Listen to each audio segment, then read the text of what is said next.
Sekarang loh. Oke. Saya rasa semua udah tahu lagu ini, jadi saya pengen semua coba tes suaranya ya. Oke, kita tes. Para pa pa pa pa pa.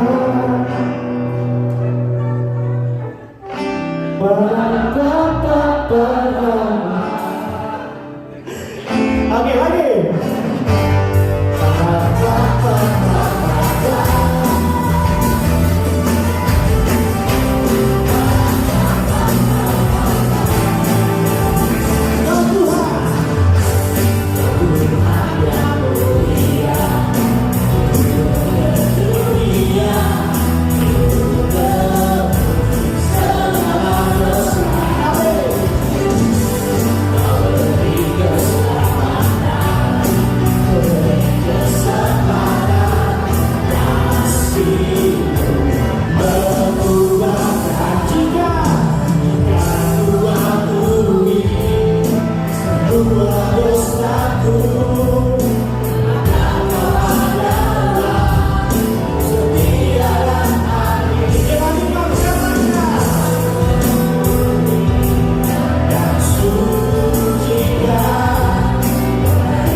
duduk.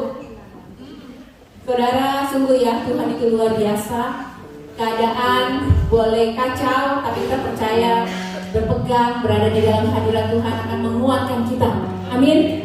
Amin. Mungkin si jahat berusaha mengambil semua damai sejahtera, mengambil sukacita, tapi kita percaya iman kita di dalam Tuhan tak akan tergoyahkan. Mari kita sama-sama naikkan lagu ini, mengingatkan kita kembali bahwa satu-satunya tempat yang paling aman itu cuma satu, dalam hadirat Tuhan. Mari kita naikkan sama-sama pujian ini.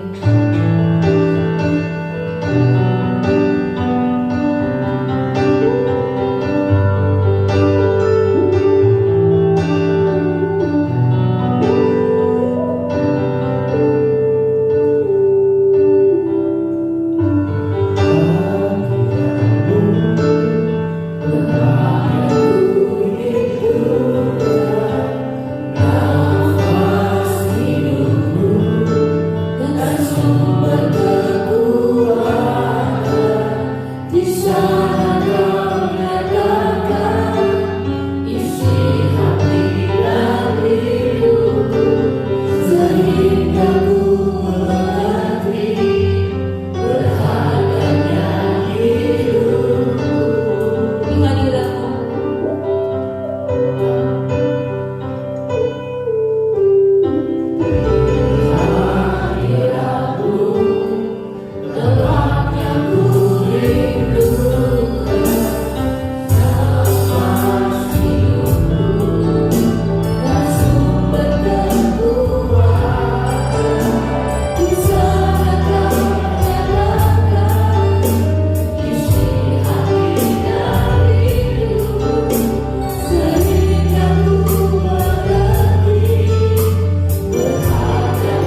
kami mau bersama-sama Tuhan, mau berdoa syafaat Tuhan, kami sama-sama Tuhan mau memberkati bangsa ini Tuhan. Kami sama-sama Tuhan percaya ada Engkau atas bangsa ini Tuhan, maka akan terjadi pemulihan Tuhan. Kami berdoa untuk setiap sistem yang ada Tuhan, kami berdoa untuk perekonomian Tuhan, untuk politik yang ada Tuhan, untuk education yang ada Tuhan. Akhir-akhir ini kami berdoa ya Bapak, protection yang datang daripadamu boleh turun atas bangsa Australia Tuhan. Proteksi yang datang daripadamu Tuhan boleh mengubahkan wajah Australia di mata dunia ini Tuhan. Kami berdoa Tuhan terjadi Tuhan revival Tuhan. Kami berdoa untuk setiap Tuhan kuasa yang tidak datang daripadamu, kami tolak di dalam nama Yesus. Bahkan untuk sistem pendidikan yang ada, kami berdoa ya Bapak bersama-sama Tuhan. Kami minta favor-Mu, kami minta pertolongan-Mu ya Tuhan, sehingga Tuhan bangsa ini Tuhan mengenal Yesus pada anak-anak Tuhan, mengenalkan Yesus Tuhan pada sistem edukasi yang ada ya Bapak. Kami percaya pintu akan dibukakan Tuhan, sehingga banyak jiwa, banyak anak-anak akan mengenal Engkau ya Bapak. Terima kasih berkati pemimpin yang ada, yang tertinggi sampai terendah sekalipun Tuhan. Kami berdoa ya Bapak, hikmat yang ada Tuhan Kau turunkan Tuhan, biar hati mereka yang Kau pegang Tuhan, seperti hati Tuhan di tangan-Mu Tuhan, Kau gampang mengalirkan kemanapun Kau mau ya Bapak. Terima kasih Tuhan. Kami berdoa juga untuk Indonesia Tuhan, kami berdoa untuk pemimpin in the next Tuhan. Kami berdoa di dalam nama Yesus ya Bapak, pemimpin yang Kau pilihkan, pemimpin yang datang daripada-Mu saja ya Bapak, atas Indonesia terjadi ya Bapak. Bahkan Tuhan kami berdoa Tuhan di sisa kepemimpinan Joko Widodo, kami berdoa ya Bapak, terjadi revival atas Indonesia, terjadi perubahan mental atas Indonesia ya Bapak, terjadi kebaikan atas Indonesia ya Tuhan. Kami percaya apa yang baik, yang benar itu yang akan diterima oleh bangsa Indonesia. Kau urapi pemimpin yang ada Tuhan, dari yang atas sampai terbawah Tuhan, biar mereka mengenal apa itu kebenaran Tuhan yang mengubahkan hidup mereka ya Bapak, biar mereka diubah menjadi pribadi-pribadi yang jujur di hadapan-Mu Tuhan. Kami juga berdoa urapi Tuhan perekonomian Indonesia Tuhan, juga Tuhan Kau tolong ya Bapak. Kami percaya Tuhan Indonesia akan dibangkitkan menjadi bangsa yang memberi makan bangsa-bangsa lain Tuhan. Terima kasih Yesus. Kami berdoa untuk kepemimpinan Tuhan, gereja-gereja di tempat ini Tuhan. Kami berdoa untuk Ciri, kami berdoa untuk Penuai, kami berdoa ya Bapak untuk Nawastu, kami berdoa untuk Host, kami berdoa untuk Hok ya Bapak. Bahkan Tuhan gereja-gereja yang akan dimunculkan dari tempat ini, kami percaya Tuhan kuasa-Mu akan dinyatakan Tuhan. Kami percaya hamba-hamba-Mu akan terus dibangkitkan Tuhan atas tempat ini Tuhan. Kami berdoa untuk kepemimpinan yang ada, biar hikmat Allah humbleness ada Tuhan di dalam setiap kepemimpinan yang ada Tuhan. Kami berdoa jalan-jalan yang tertutup, kesusahan-kesusahan yang ada Tuhan, kami berdoa dalam nama Yesus Kau bukakan pintu Tuhan bagi pemimpin-pemimpin yang ada Tuhan. Kami percaya pengajaran juga kami penuhi dengan Roh Kudus, mengajarkan kami Tuhan, mengubahkan kami Tuhan melalui firman yang ditaburkan. Kami juga berdoa untuk KKR yang ada Tuhan, untuk tanggal 29 dan tanggal 30 Pastor Victor yang akan membawakan firman Tuhan, yang akan mengadakan KKR dengan tim yang akan melayani Tuhan di hari itu. Kami merindukan ya Bapak, revival terjadi, diubahkan yang susah disenangkan Tuhan, yang sakit disembuhkan ya Bapak, yang beban berat Tuhan Kau yang memberikan kelegaan. Terima kasih Bapak. Kami juga berdoa buat teman-teman kami yang sakit akhir-akhir ini Tuhan, mungkin mereka juga yang bersusah payah Tuhan, juga mungkin loneliness Tuhan. Kami juga berdoa di dalam nama Yesus Tuhan. Kami percaya dinyatakan kuasa-Mu Tuhan atas hidup mereka, diberikan damai sejahtera, diberikan sukacita yang datang daripada-Mu. Terima kasih Tuhan Yesus. Sebentar lagi kami akan mendengar firman-Mu Tuhan, urapi hamba-Mu dengan hikmat perkataan, understanding, knowledge yang datang daripada-Mu ya Bapak. Roh Kudus take over this place Tuhan. Dan kami berdoa dalam nama Yesus, kami juga yang mendengarkan, kami juga yang belajar Tuhan, kami ini Tuhan benar-benar dimurnikan Tuhan, hati dibuat menjadi gembur untuk siap menerima firman-Mu ya Bapak. Terima kasih di dalam nama Yesus. Semua yang percaya berkata amin. Silakan hambanya.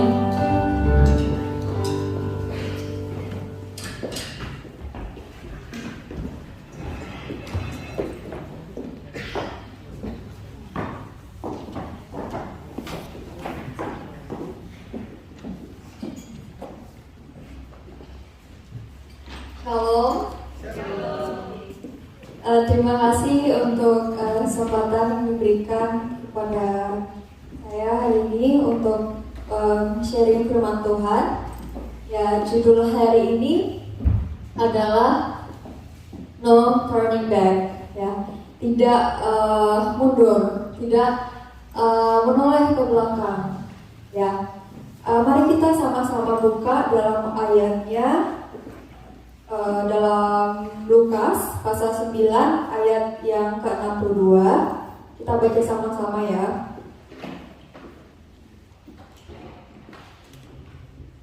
Ayat 62 berbunyi, tetapi Yesus berkata, setiap orang yang siap untuk membajak tetapi menoleh ke belakang tidak layak untuk kerajaan Allah. Ya, judul dari perikop ayat ini dari ayat 57 yaitu hal mengikut Yesus. Ya, Yesus di saat ada murid mengatakan lagi pengen berpamitan sama Tuhan Yesus untuk pamit untuk pergi ke keluarganya untuk berpamitan supaya dia mengikut Tuhan Yesus. Tuhan Yesus jawab, ya, setiap orang yang siap untuk membajak tetapi menoleh ke belakang tidak layak untuk kerajaan Allah. Ya, dalam setiap kehidupan orang percaya, dalam kita mengiring Tuhan Yesus, kita diharuskan untuk memiliki komitmen, ya, komitmen dalam kita berjalan sama Tuhan, untuk tidak melihat ke belakang, untuk tidak melihat masa lalu kita yang sudah kita tinggalkan, bahkan melirik jangan, ya, dan sungguh-sungguh mau mengikut Tuhan. Ada satu tokoh yang kita sama-sama pelajari, yaitu Ruth, ya, seorang perempuan, ya, janda yang telah menjadi janda, ditinggalkan oleh suaminya, di mana Ruth ini adalah bangsa Moab, ya, Moab, dan tinggal bersama mertuanya yang merupakan bangsa Israel. Kita baca di ayat pasal 1, Rut 1 pasal 1 ayat 16. Rut 1 pasal 1 ayat 16 berbunyi, tetapi kata Rut, janganlah desak aku meninggalkan engkau dan pulang dengan tidak mengikuti engkau, sebab kemana engkau pergi, ke situ jugalah aku pergi, dan di mana engkau bermalam, di situ jugalah aku bermalam. Kata terakhir, bangsamulah bangsaku dan Allahmulah Allahku. Dari perkataan Ruth di sini kita bisa melihat kalau Ruth tidak hanya mengikuti dalam perjalanannya, ya. Saya harap kita semua tahu, ya, tentang Ruth dan Naomi. Setelah ditinggalkan dengan kedua anaknya, Naomi pengen kembali dan mengatakan kepada kedua menantunya untuk tinggal, ya, untuk pergilah mencari suami yang lain karena dia sudah tidak mempunyai anak. Tapi di sini Ruth mengatakan hal yang dia mau untuk terus tetap mengikut Naomi. Tapi dalam bacaan ini kita bisa lihat bahwa Ruth tidak hanya mengikut Naomi, tapi mengikuti Allahnya Naomi. Jadi dalam kehidupan Naomi, mungkin selama dia bersama Naomi, dia mengenal Tuhan, ya, dia bisa mengenal Tuhan Allahnya Israel, sehingga dia dapat mengatakan, dia dapat memiliki satu, yaitu ketetapan hati, ya. Dia tidak pulang, Bapak Ibu, dia tidak mundur, dia tidak menoleh lagi ke belakang, tapi dia mau tetap bersama Naomi dan bersama Allahnya Naomi. Ya, dia memiliki ketetapan hati. Ya, dalam ayatnya ke-17 juga dijelaskan, saya bacakan ayatnya ke-17, di mana engkau mati, aku pun mati di sana, dan di sanalah aku dikuburkan. Beginilah kiranya Tuhan menghukum aku, bahkan lebih daripada itu, jikalau sesuatu apapun memisahkan aku dari engkau selain daripada maut. Ya, luar biasanya di sini kita bisa belajar dari Ruth, di mana Ruth itu memberikan semua, ya, semua yang ada pada dia, ya. Jadi dalam kehidupan kita, apakah kita udah siap? Kita bisa mengatakan, Tuhan, aku memberikan semua yang ada padaku, dan tidak ada satupun yang dapat memisahkan kita, Tuhan. selain kalau sama Tuhan, selain maut kan, kalau kita mati kan pasti ketemu Tuhan ya. Jadi tidak ada satupun yang dapat memisahkan aku sama Tuhan. Apakah pribadi kita sudah berani berkata seperti itu sama Tuhan? Ya, dan tapi dalam kita masih hidup di dunia ini, ya banyak hal yang dapat memisahkan kita sama Tuhan. Jadi dalam kehidupan kita dalam kehidupan kita ini, sungguh kita itu harus berjaga-jaga, ya Bapak Ibu. Kita harus berjaga-jaga karena ada beberapa hal yang dapat memisahkan kita dengan Tuhan. Pertama, yaitu kelelahan. Ya, setiap kita ya sebagai manusia ini, ya saat kita hidup, ya keseharian kita penuh dengan kelelahan. Saat kita tidak dapat mengatur waktu kita tidak dapat mengatur istirahat kita akan merasakan kelelahan. Dan saat kita merasakan kelelahan, ya untuk datang sama Tuhan itu susah. Untuk masuk dalam hadirat Tuhan itu sangat susah. Ya, untuk kita datang berdoa, datang dalam hadirat Tuhan itu sangat susah. Dan semakin hari kita hari ini kita tidak datang, besok kita bisa tidak datang, dan itu dapat memisahkan kita dengan Tuhan. Ya, seperti pujian kita tadi, ya hadirat Tuhan itu yang dapat menguatkan kita sama Tuhan.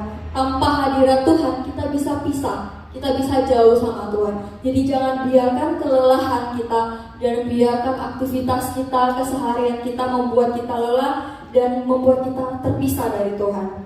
Dan kedua adalah kesukaran. Ya, hari-hari ini ya banyak ya kesukaran yang terjadi dalam kehidupan anak-anak Tuhan. Ya, bisa dilihat dari apa yang diperjuangkan, dari keluarga mungkin. Ya, jangan sampai itu membuat kita putus asa dan kita mundur. Ya, dan kemudian harga yang semakin tinggi. Jadi ya semakin kita next level, semakin level kita dinaikkan sama Tuhan. Jadi ada harga yang semakin tinggi yang harus kita bayar. Ya, dalam kita mau berkomitmen sama Tuhan, ya apakah kita siap menghadapi apapun, termasuk harga ini?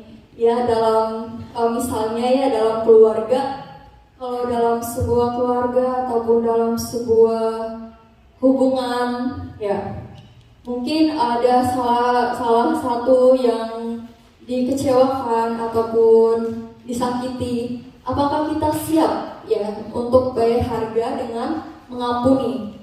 Ya, mengampuni adalah bayar harga ya untuk kita bisa ada di dalam Tuhan, karena Tuhan sendiri bilang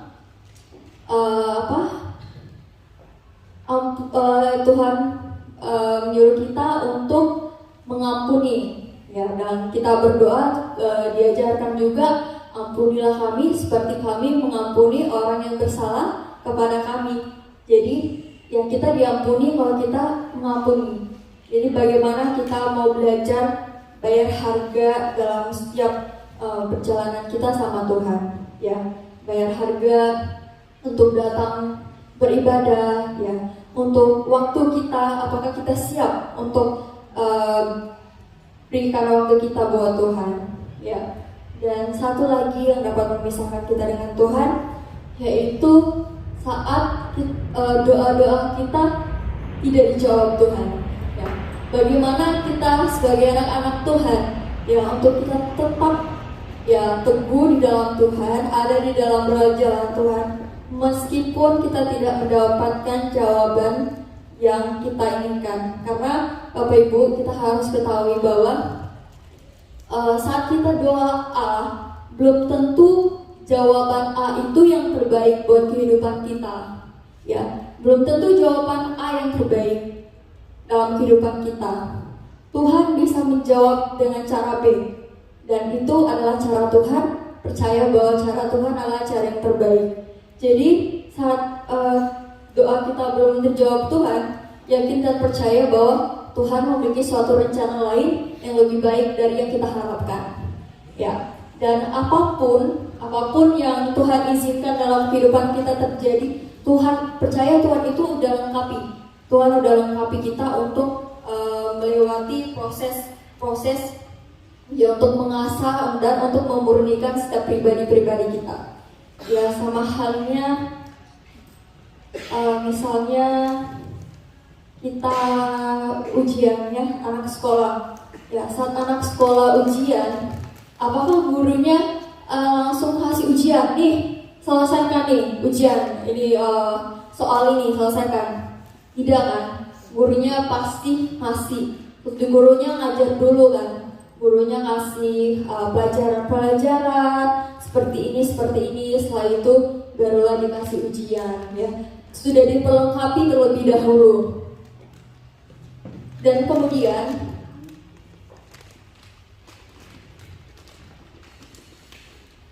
ya, jadi komitmen yang dalam kita menjalani perjalanan kita sama Tuhan sangat perlu ya.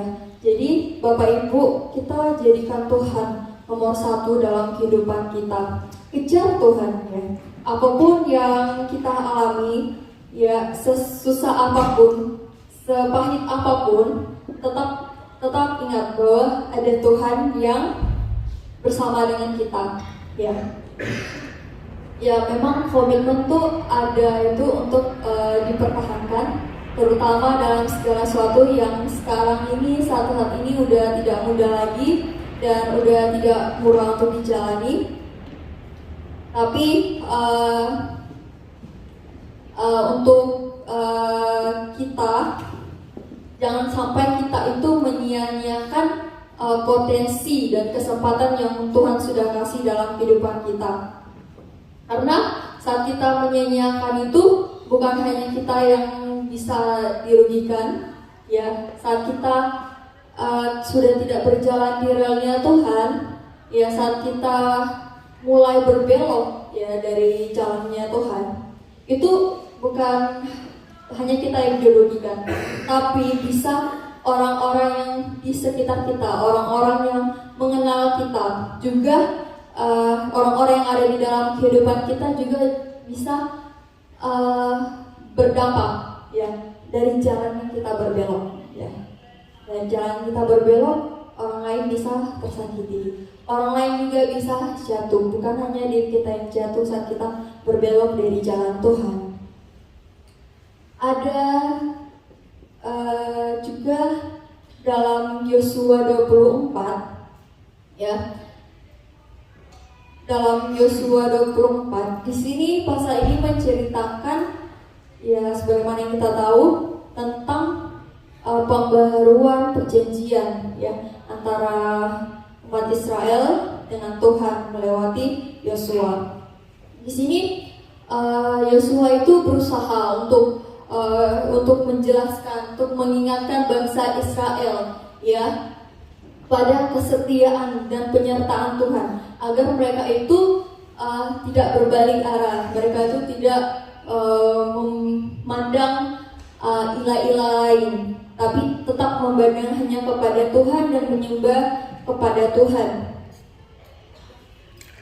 Dan di sini ada ayatnya ya, di mana kita bisa belajar dari komitmen yang dimiliki oleh Yosua ya. Setelah dia menjelaskan bahwa Tuhan sudah menyertai kita, Tuhan sudah bersama dengan kita sampai saat ini. Di sini ada satu perkataan dari kalimat dari Yosua ya, akan tetapi aku dan seisi rumahku akan melayani Tuhan. Ya, kita dapat belajar juga dari komitmen yang dimiliki Yosua untuk berjalan, tetap ada berjalan dalam relnya Tuhan. Ya, meskipun ya umat Israel ini, jika umat Israel ini akan berbelok, dia mengatakan komitmennya, akan tetapi aku dan seisi rumahku akan melayani Tuhan. Jadi hari-hari ini apa sih yang susah? Ya, saya melihat sendiri ya, banyak dari kita itu berbelok dari jalan yang benar Ya, saat kita melihat orang lain beramai-ramai melakukan berbelok, ya, misalnya orang lain beramai-ramai melakukan kesalahan, jadi kita tidak dan kita tidak melihat kesalahan itu, kita tidak merasakan kalau kita melakukan kesalahan, ya.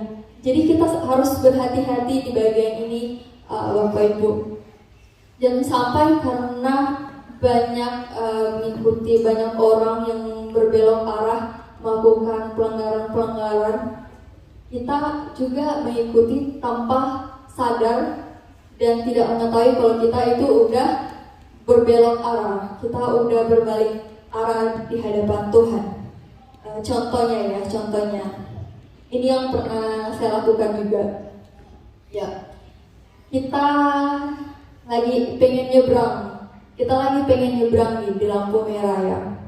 Di lampu merah kan kalau di sini kan ada ketik tombol ya, tombol. Jadi nanti lampu hijau baru kita bisa jalan ya. Tapi kalau saya jalan sendiri, saya akan nunggu sampai hijau Bapak Ibu. Tapi kalau rame-rame, masih merah, yang lain jalan, saya juga akan ikut jalan. Jadi saya nggak merasa bersalah, ya udah jangan semua, padahal kita lagi salah, ya kita lagi salah nih Bapak Ibu. Jadi kadang kehidupan kita seperti itu. Jadi itu yang harus kita hati-hati saat ini. Jangan sampai kita membenarkan yang salah dan berbelok arah karena kita ikut-ikutan. Karena dunia sekarang ini sungguh ya banyak hal yang telah rusak. Ada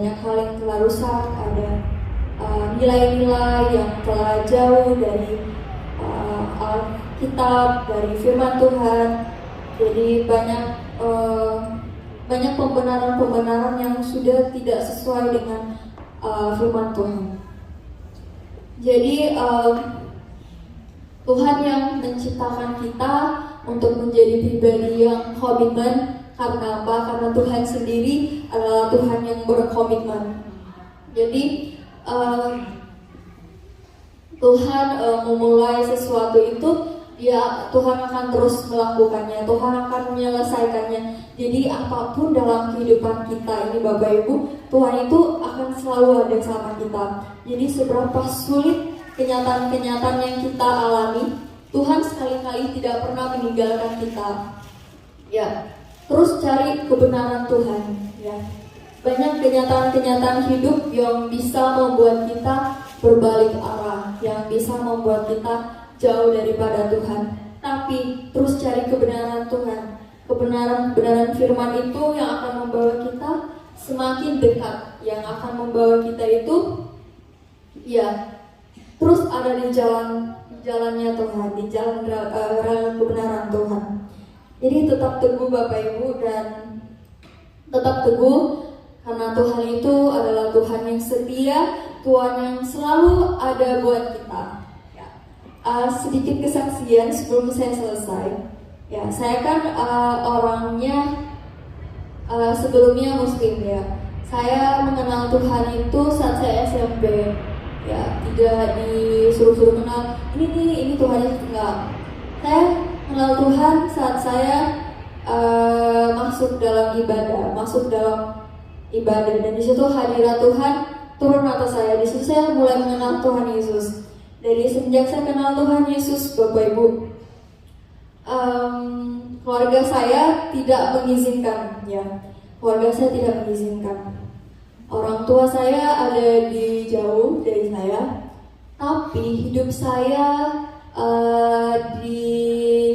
saat itu juga tidak mudah. Saya tinggal dengan keluarga yang kenal Tuhan Yesus. Tapi kan orang bilang Tuhan Yesus, saya tahu, orang saya belajar, Tuhan Yesus itu kasih. Tapi dalam keluarga banyak hal, banyak rintangan, susah gampang lah ya. Saya harus melewati itu, dan Bapak Ibu, tidak ada satupun kata, tidak ada satupun pemikiran bahwa saya salah deh, kayaknya Kristen ini jahat, kayaknya Kristen nih, aduh Tuhan Yesus ini nggak bagus. Ya udah saya pulang aja, saya balik aja lagi ke agama yang dulu. Tidak ada satupun dalam pemikiran saya seperti itu. Karena apa Bapak Ibu?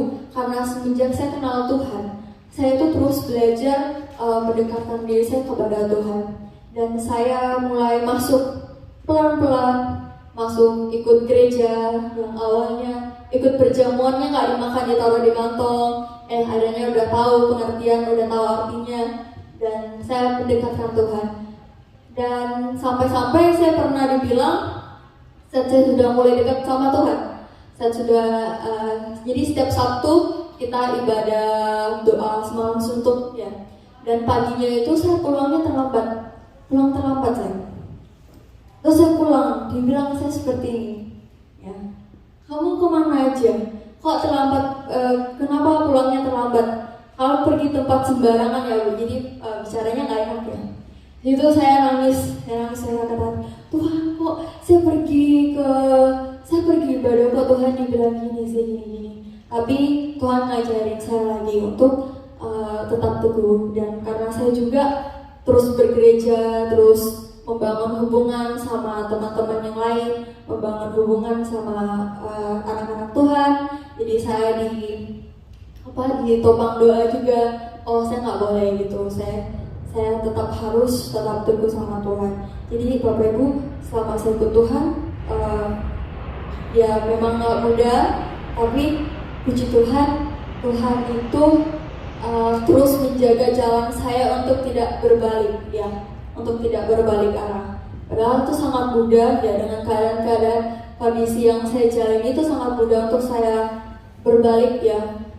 Lebih enak ya tinggal sama orang tua, lebih enak ya, lebih enak ini. Tapi saya merasakan ada sukacita, saya merasakan ada perbedaan saya sama Tuhan Yesus.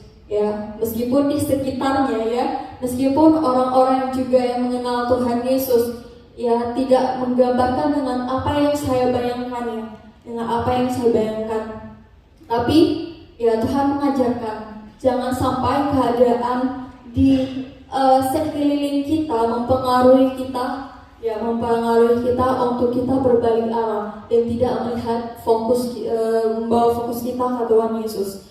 Jadi saudara-saudara, apapun yang kita hadapi dan sesulit apapun kita, mari kita tetap melihat Tuhan Yesus. Dan untuk kita dapat melihat, memfokuskan diri kita kepada Tuhan Yesus, sangat kita butuhkan hadirat Tuhan dalam kehidupan kita.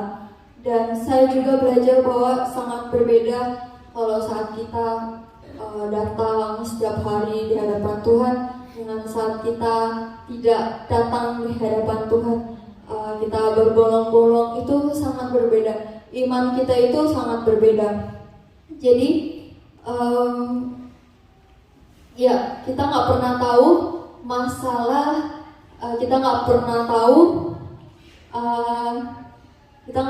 tahu hal-hal apa yang bisa datang sama kita, masalah apa itu kapan datang dalam kehidupan kita. Jadi untuk kita selalu berkomitmen sama Tuhan, kita terlebih dahulu harus mempersiapkan diri kita di dalam Tuhan. Jadi kita harus mempersiapkan, membekali hidup kita ini dengan firman-firman Tuhan, dengan apa yang Tuhan kehendaki dalam kehidupan kita. Itu saja untuk sharing sore hari ini. Saya harap kita tetap ada di dalam jalan Tuhan apapun yang kita hadapi hari-hari ini. Jangan mundur, karena Tuhan Yesus ada selalu bersama kita. Tuhan Yesus berkati. Saya serahkan ke Ko Iwan.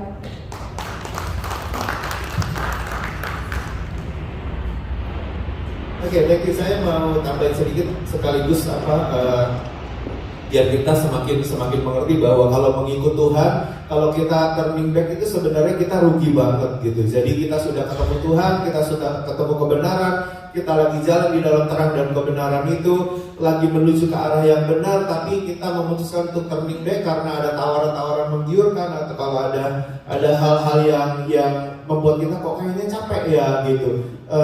Sebenarnya kita rugi banget. Saudara, saya itu minggu ini pas kebetulan minggu ini saya dapat, biasanya kalau Instagram itu kan suka ada yang pop up gitu ya, gitu. Jadi saya dengar sebuah cerita dari Pastor Jacqueline Sells ya, dia cerita tentang bagaimana mengikut Tuhan, penyembahan mengikut Tuhan. Cerita dia aja udah inspiring banget. Tapi dia cerita bagaimana sebuah lagu I have decided to follow Jesus. Saya tahu ya lagu itu ya. I have decided to follow Jesus. I have decided to follow Jesus. I have decided to follow Jesus. No turning back, no turning back. Saudara tahu behind the story dari lagu itu? Dijelaskan di situ bahwa ada sebuah keluarga misionari yang pergi ke daerah India namanya Assam. Sekarang kalau nggak salah namanya Meghalaya atau apalah gitu di India gitu. Lalu sekeluarga ini ternyata ditangkap sama orang-orang yang primitif yang ada di sana gitu. Dan ditangkap, lalu singkat cerita kepala sukunya bilang gini, kalau kamu mau, karena ini udah mereka ini dianggap annoying karena terus-terusan bilang Tuhan Yesus gitu. Buat mereka ini annoying banget, dan akhirnya kepala sukunya menangkap mereka dan dikumpulkan satu keluarga itu, dan lalu si kepala keluarganya ini ditanya begini, kamu mau menyangkal Tuhan atau dua anakmu ini kami panah?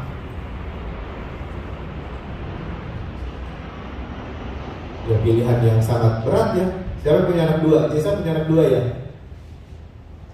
Pak Jackson punya anak berapa? Satu. Perry punya anak berapa, Perry? Belum gitu. Benny punya anak berapa? Belum gitu. Saudara, kalau ditawarin kayak gitu ya, ada penawaran kayak gitu tuh susahnya minta ampun buat kita jawab, bener gak? Iman yang kuat akan buat kita bisa jawab sesuai dengan rencana Tuhan. Tapi kalau enggak, ya sudah pasti akan susah. Saudara tahu misionari ini bilang apa?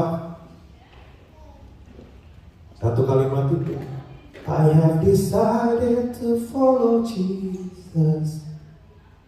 I have decided to follow Jesus. Saudara, dua anaknya mati dibunuh.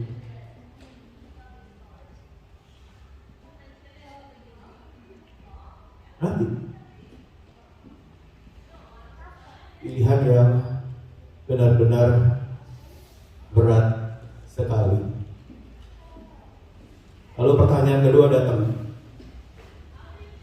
Kalau kamu masih mau tetap kepada Tuhan Yesus dan tidak mau menyangkal Tuhan Yesus, kamu akan dilihat istri kamu mati juga.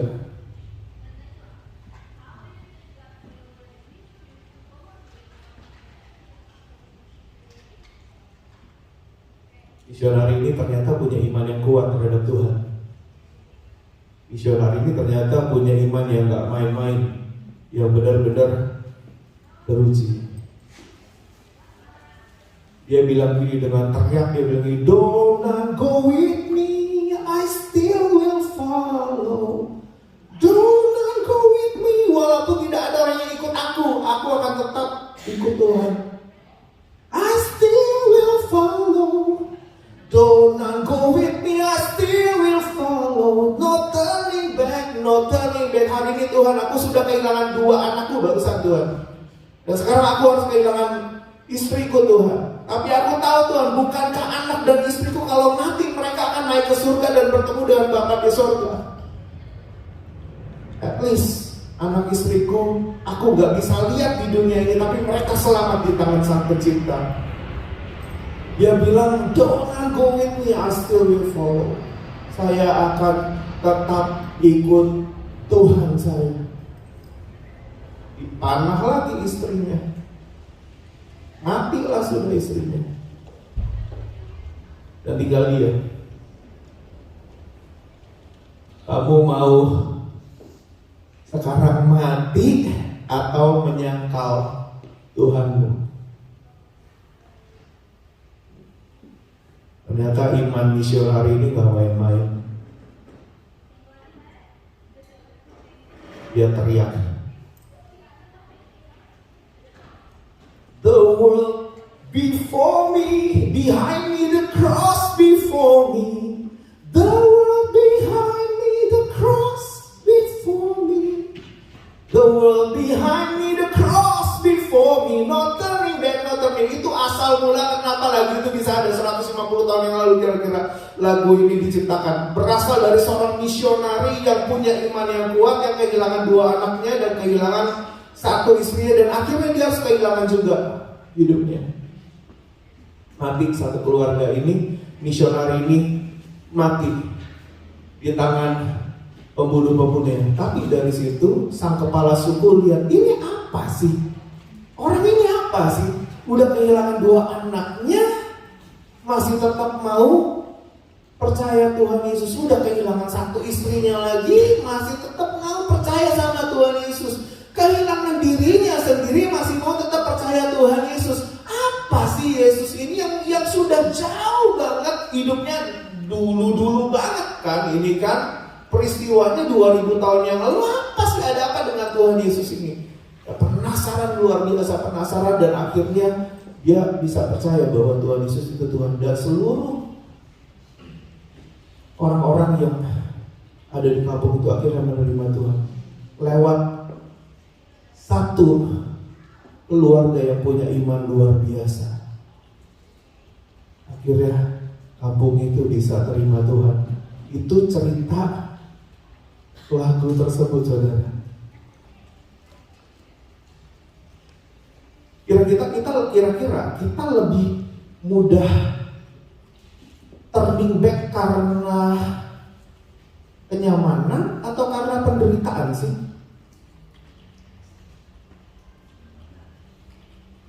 Dua-duanya ini masalah nih, benar gak sih? Penderitaan. Kalau kita dihadapkan kepada seperti keputusan-keputusan kayak tadi gitu, dan kita itu imannya gak kuat, sudah pasti kita pasti akan menyangkal Tuhan, benar gak? Sudah pasti. Lawang orang sekelas Petrus aja menyangkal Tuhan 3 kali, benar gak sih? Iya kan? Didesak, dijepit, dipepet gitu sampai nggak bisa ngelak lagi dan mesti jawab gitu. Masalahnya mesti jawab itu nggak cuma hati. Petrus itu hatinya tetap kepada Tuhan, tapi mulutnya tidak bisa sinkron nih antara mulut sama hati nih. Benar gak sih? Itu kan keadaan terdesak banget gitu. Tapi Tuhan tetap mempertanyakan tuh. Maksudnya sebelum ayam berkokok, kamu akan menyangkal aku 3 kali. Itu karena penderitaan. Yusuf digoda lewat apa? Penderitaan demi penderitaan tuh. Tapi tetap, udah, aku mau tetap berjalan dengan Tuhan. Tapi sometimes kita itu ketemu orang yang turning back itu karena kenyamanan. Benar gak? Hidup susah kita bisa berdoa. Hidup susah kita bisa baca Alkitab. Hidup susah kita bisa saat teduh. Hidup susah kita bisa mengerang kepada Tuhan. Kita bisa berharap pada Tuhan. Hidup lebih baik belum tentu. Benar gak sih? Belum tentu. Saya bilang kepada teman-teman pemuritan, kita ini baru teruji megang duit sedikit. Artinya gini, dengan duit yang kita punya sekarang, kita masih beribadah kepada Tuhan, tiap minggu masih datang ke gereja, tiap minggu masih melayani, kita sudah teruji di situ. Karena pegang duit sedikit, kita oke. Datang, kebaktian, pelayanan, dan sebagainya. Saya tanya satu-satu, Puspa, kalau kamu sekarang punya uang 1 million, 2 million, kira-kira kamu masih mau ngajar Sunday school di luar? Udah gitu angin-anginan, udah gitu kondisinya kayak begitu di luar. Kira-kira kamu mau nggak masih ngajar nggak? Kalau ada tawaran itu sama jalan-jalan, kamu ketemu tiket 5 hari ke Eropa, 6 hari ke Eropa, 2 minggu ke Eropa, aku punya duit 1 million, 2 million inilah gitu. Kira-kira kita milih apa gak sih gitu? Bener gak? Kita ini baru teruji megang uang sedikit.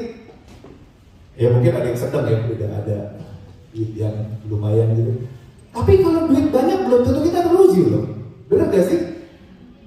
Belum tentu kita bisa melayani dengan tulus, belum tentu kita bisa melayani dengan ikhlas, belum tentu kita mau pegang gitar murahan kayak gitu, Fendi. Belum tentu, Fendi. Gitar harganya 160, saya beli gitar harga $160. Murah ya?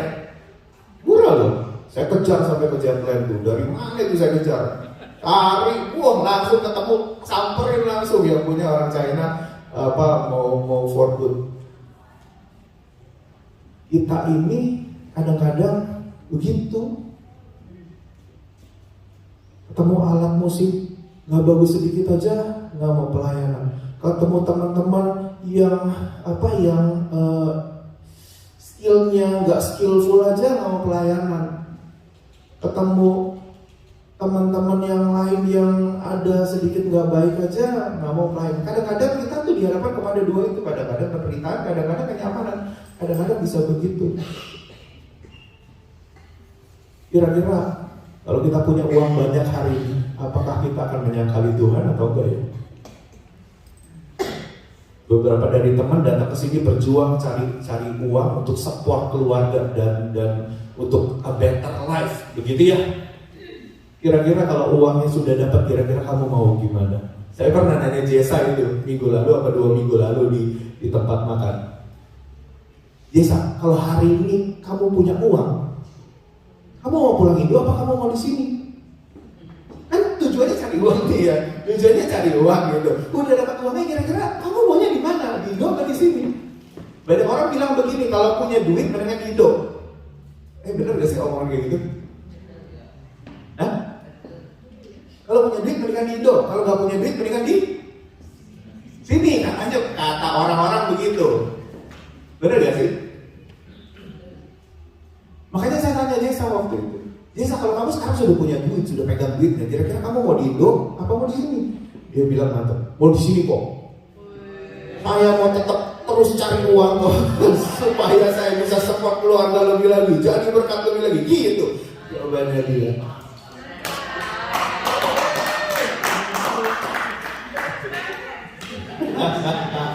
Luar biasa teman-teman. Tapi saya ketemu ya yang dari Indo tuh tujuannya udah bagus, doanya bagus. Tuhan kasih aku visa dong Tuhan, aku mau melayani Tuhan, aku mau kerja, aku mau melayani Tuhan. Dikasih visanya.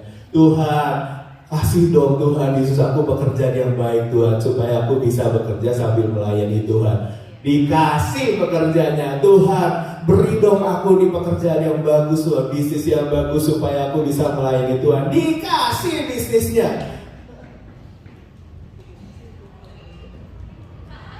Tapi perkara melayaninya belum tentu. Yang namanya sudah punya bisnis di sini, bayar karyawan di hari weekend double-double, mau nggak mau ownernya kerja sendiri, ngirit, neken kos, benar gak sih? Akhirnya apa? Nggak ke gereja, nggak melayani sekenanya, seadanya. Masih mau punya bisnis di sini? Ya mau lah kalau kita bisa maintain, bener kan? Ketemu banyak yang model-model kayak gitu, ternyata gampang sekali kita turning back. Ternyata gampang sekali kita lari dari Tuhan. Ternyata gampang sekali kita lari dari firman Tuhan. Ternyata gampang sekali kita lari dari kehendak Tuhan. Ternyata gampang sekali kita salah target, salah sasaran, salah ngejar dalam hidup ini. Makanya saudara, ayo sekali kita memutuskan untuk angkat Alkitab, ya kita angkat terus nih Alkitab di setiap hari. No turning back. Aku sudah kadung baca Tuhan. Aku sudah mulai dari kejadian gitu Tuhan. Mulai dari start aku angkat Alkitabku. Aku mulai baca kejadian. Atau kalau saya selalu mengajarkan baca Matius dulu deh, gitu. Saya selalu bilang gitu, baca perjanjian baru dulu, gitu. Aku udah kepalang tanggung di hari pertama, aku sudah angkat Alkitabku dan aku baca Tuhan. Ya sampai kapanpun Tuhan aku baca Alkitabku. Tadi kita dengar kesaksiannya dari 16 tahun, Ibu Sisil baca Alkitabnya. Sampai sekarang umur dia lakcapcit. Bisa lakcapcit. Berapa tuh? Dari 67 kurang 16 berapa? 51 tahun baca Alkitab. Dan masih menemukan rema-rema dan masih menemukan kebenaran Tuhan. Betapa firman Tuhan itu kan gak habis kalau kita gali-gali ya, kalau kita pelajari sungguh-sungguh. Nah teman-teman, ayo, kalian sudah mulai melayani, jangan stop melayani, saudara. Kalau kalian punya bisnis, jangan bersembunyi di balik, kan aku melayani lewat bisnisku, tapi kamu sendiri nggak nongol di gereja. Benar nggak sih? Kadang-kadang kan orang bilang gitu, karena aku melayani di marketplace. Yang melayani di marketplace, tunjukkan batang hidungmu di gereja. Karena ibadah bagaimanapun juga berguna di dalam segala hal. Benar nggak? Ya. Kalau kita sudah kadung, terlanjur mengasihi Tuhan, udah biar kita mengasihi Tuhan sampai kita menutup mata. Kalau Bapak sudah bilang berarti Jeffrey udah langsung tahu sampai akhir ku menutup. Kalau C apa Jeffrey? Kalau C semusim berlalu, udah sampai tahu nih. Ini pendeta-pendetanya Jire udah sampai tahu nih. Pokoknya A sampai akhir. Kalau C semusim berlalu. Udah kepalang tanggung. Saya pernah jatuh di perjudian 2 tahun, saudara. 2 tahun judi kecil-kecilan menurut saya. Saya bukan berjudi luar biasa, tapi selalu saya bilang mindset saya ini mindset judi, karena mau cari duit lewat judi gampang. Pokoknya main bulu tangkis gimana caranya minum gratis. Nah, ini main bulu tangkis nih teman-teman nih. Semoga gak ada kejadian waktu pas dulu saya main bulu tangkis kalah bayar kok, kalah bayar extra jos, kalah bayar extra jos kok plus lapangan. Iya dulu kita begitu. Bukan kita deh, salah saya. Akhirnya kalau kalah bayar kok, lapangan plus extra jos plus makan malam hari itu, kan mesti makan malam ya gitu kan. Mau cari gampang, nggak mau kerja, mau cari gampang. Mindsetnya salah banget.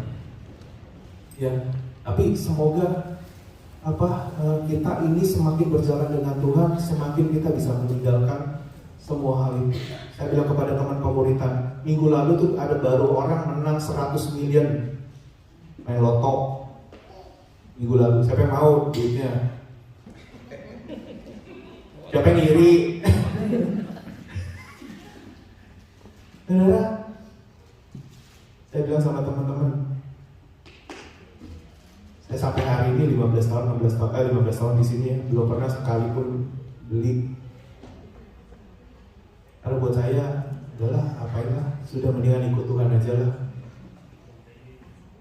Saya pernah dikasih penumpang itu tips. Kalau habis nganterin Uber gitu kan, kadang-kadang suka dikasih tips. Nah tips ini kali ini beda banget. Tipsnya itu dikasih scratchy. Dikasih scratchy yang belum digosok, ya, belum digosok gitu. Jadi dia bilang, this is as your tip, for your tips gitu. Kalau kamu, siapa tahu kamu laki, dia bilang gitu. Siapa tahu kamu laki, ini tips. Saya baru beli, belum digosok. Kamu ini buat kamu. Siapa tahu kamu laki. Kira-kira kalau saya gosok, terus dapet 20.000 misalnya. Si Natali ambil nggak kalau jadi saya 20.000-nya?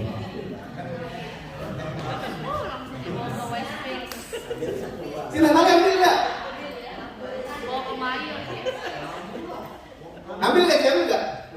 Ambil. Sedap. Master of Counseling ambil nggak?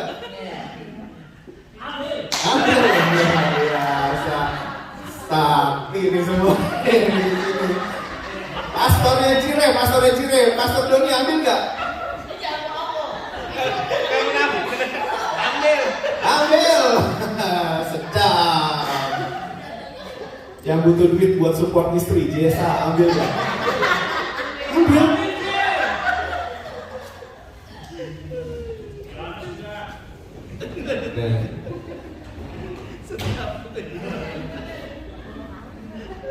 Sebutuh itu kan kita sama duit ya.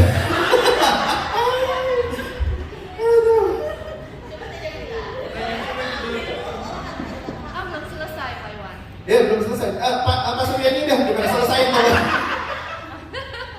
Duitnya mau diapain? Kenapa? Duitnya mau diapain? Oh duitnya mau diapain? Duit mau diapain? Kan banyak yang Bapak bilang, Pak Iwan bilang buat support keluarga mungkin. Benar-benar. Tapi kalau case-nya kayak gitu, case-nya kayak begitu ya, itu kan saya real case gitu. Saya dapat scratching dan saya gosok. Memang Anda beruntung. Memang Anda nggak beruntung kok bagaimana gitu. Apa yang mau ditukar? Berarti Pak Iwan ambil juga. Saya jujur saya gosok juga. Gitu. Tapi jangan beruntung. Kalau beruntung, saudara mesti dengar 2 kali pemuritan saya. Saya akan ambil duitnya. Dia over ke tetangga. Amin.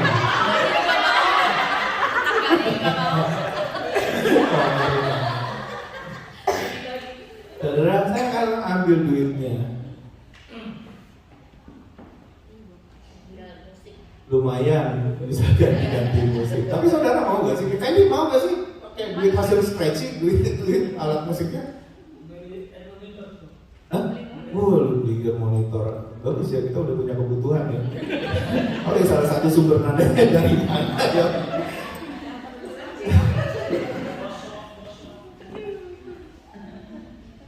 Anyway, nanti di lain kesempatan saya mau share, boleh gak kita kelola uang haram? Ya kalau ada kesempatan, kan bukan saya ngatur jadwal khotbah nih. Jadi saya tunggu aja giliran saya khotbah nanti. Anyway gini, tapi semenjak saya ngerti bahwa judi itu menyakiti hati Tuhan, semenjak saya mengerti bahwa judi itu nggak pernah kita susah lepasin mindset judi itu sampai kita benar-benar lepas, itu susah. Semenjak saya ngerti bahwa judi itu cinta uang, semenjak saya ngerti bahwa judi itu nggak menyenangkan hati Tuhan, saya mulai mikir bahwa Tuhan nggak bisa nih aku hidup kayak begini nih Tuhan, nggak bisa nih. Ketik dari saat itu sampai hari ini saya tidak pernah taruhan sekecil apapun. Melbourne Cup yang kata orang cuma $5, $2, $1. Banyak teman-teman yang belum tahu Melbourne Cup.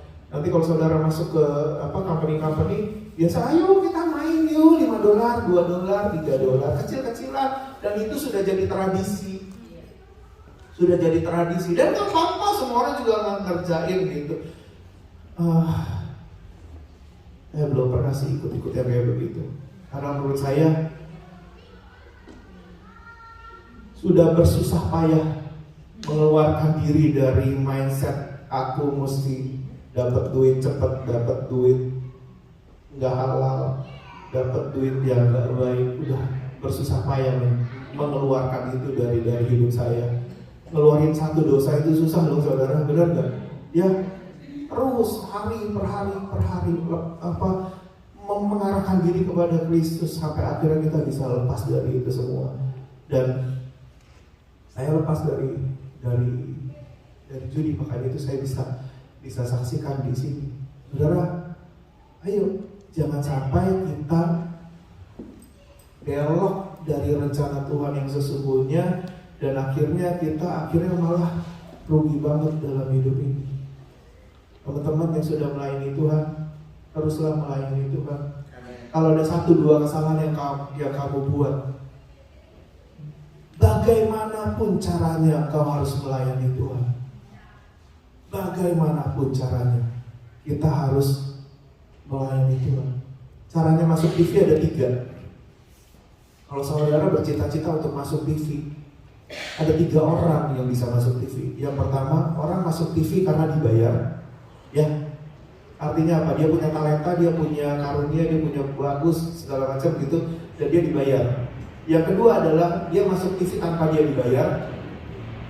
Ya, gantiin orang, udah kamu masuk TV aja nih, gitu. Bisa masuk TV. Yang ketiga adalah dia masuk TV karena dia bayar. Bener gak? Kalau nggak ada orang yang mau melayani, misalnya saya lah, saya itu ngambil satu keputusan parah banget dalam hidup ini, dan akhirnya teman-teman di sini nggak mau dengerin saya ngomong, nggak mau dengerin saya main musik, pokoknya saya sudah tidak diterima di sini. Saya akan mati-matian cari gereja yang mau terima saya untuk melayani saya. Kalau nggak ketemu, saya akan bilang tawarin gini, Pak, saya mau melayani di sini, boleh nggak Pak, saya bayar sesuatu supaya saya bawa sesuatu dari hasil kerja saya, supaya saya bisa melayani di sini. Mungkin nggak musik, mungkin nggak khotbah, mungkin nggak apa-apa, tapi saya mau melayani Tuhan. Misalnya begini, Pak, guru sekolah minggu ada berapa? Ada 5. Pak, pemain musiknya ada berapa? Ada 8. Oke Pak, boleh nggak saya siapin uang, saya siapin makan mereka Pak? 5 tambah 8, 13 orang. Setiap minggunya saya mau melayani di situ Pak. Walaupun nggak kelihatan orang, nggak apa, tapi bagaimana caranya saya harus tetap melayani Tuhan. Karena pertama kalinya saya mau melayani Tuhan, sudah kadung terlanjur nih. Biar sampai mati kita melayani Tuhan. Maksudnya begitu loh. Kalau aku nggak bisa, dibayar nggak pantas, nggak punya skill bagus, nggak dibayar juga nggak mau ada orang dengerin.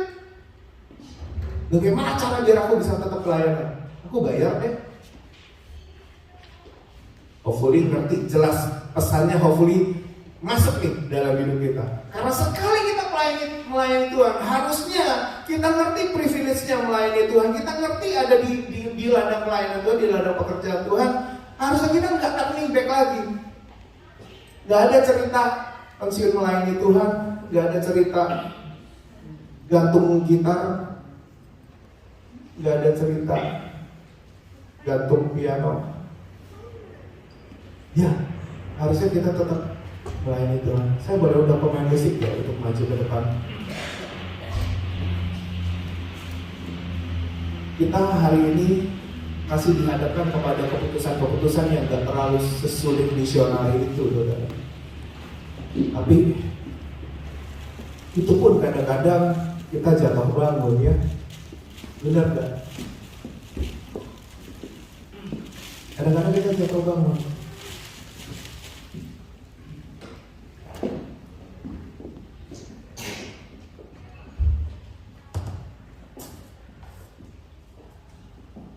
Kira-kira 24 tahun saya bergereja, atau 25 tahun saya bergereja, dari mulai saya melayani sampai sekarang. Saya bilang sama Tuhan, melayani Tuhan adalah privilege. Melayani Tuhan adalah kesempatan. Saya bisa datang ke gereja itu bukti bahwa Tuhan itu memberikan saya minimal 1 kesehatan supaya saya bisa datang dari rumah ke gereja. Itu privilege. Ditambah lagi Tuhan kasih saya kesempatan buat melayani Tuhan. Tuhan, saya sudah dapat privilege itu Tuhan. Itu anugerah. Itu satu keindahan yang saya terima dari orang yang punya talenta biasa-biasa aja, dari orang yang punya talenta sederhana sekali. Gak banyak talenta saya, tapi begitu saya ngerti bahwa Tuhan, terima kasih Tuhan buat kesehatan, saya bisa datang dari rumah ke sini, gak pakai tongkat, gak pakai macam-macam. Mungkin kadang-kadang jalannya saya kayak sedikit karena pinggang sakit misalnya, atau mungkin apa gitu. Cuman saya bersyukur bahwa Tuhan, terima kasih Tuhan, kau kasih aku kesempatan buat aku bisa melayani Tuhan.